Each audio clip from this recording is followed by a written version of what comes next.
নমস্কার বন্ধুরা, আজকে আমার রেসিপি স্পাইসি সুজি কেক। বিকালে চায়ের সাথে বা বাচ্চাদের টিফিন বক্সে কিংবা সকালের জলখাবারে এই হেলদি রেসিপিটি খুব তাড়াতাড়ি বানিয়ে ফেলতে পারেন। আর এটি বানাতে খুব একটা বেশি উপকরণও লাগে না, মোটামুটি জিনিসগুলো আমাদের ঘরে থাকে।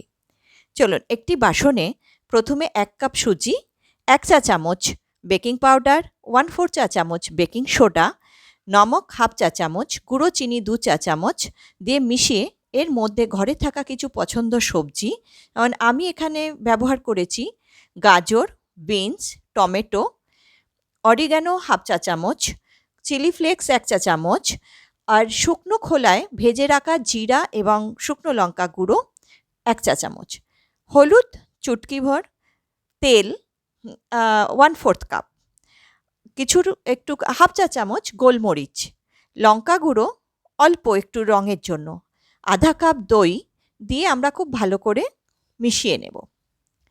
এই সময় আমরা আধা কাপ জল এর মধ্যে ইউজ করে ভালো করে ফেটিয়ে নিয়ে খুব ভালো করে মিক্স করতে হবে। মিশিয়ে নিয়ে 15 মিনিটের জন্য এটিকে আলাদা রেখে দেবো। একটি পাত্রে 1 চা চামচ তেলের মধ্যে একটি শুকনো লঙ্কা, 1/2 চা চামচ সর্ষে, 1/2 চা চামচ জিরা দিয়ে ফোড়ন তৈরি করে এই মিশ্রণটির মধ্যে আমরা ভালো করে মিশিয়ে নেব।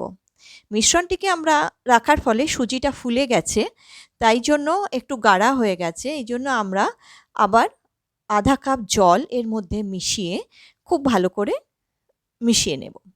এবার আমরা একটি বেকিং পাত্রে, আগে থেকে আমি এটা তেল লাগিয়ে রেখেছি, তার মধ্যে দিয়ে ওপর থেকে কিছুটা ফ্ল্যাক্সিড এবং সাদা তিল ছড়িয়ে দিয়েছি। আপনারা চাইলে এর ওপর একটু চিলি ফ্লেক্সও দিতে পারেন, ধনিয়া পাতা, শুকনো লঙ্কা, এগুলো একটু রঙের জন্য দিতে পারেন। দিয়ে প্রিহিট ওভেনে আমি 25 মিনিটের জন্য বেক করেছি। এটি ঠান্ডা হয়ে গেলে কেটে নিন এবং আনন্দ নিন চা বা কফির সাথে সল্টেড সুজি কেক। সবসময় তো মিষ্টি খেতে ভালো লাগে না, এটাও খেয়ে দেখতে পারেন।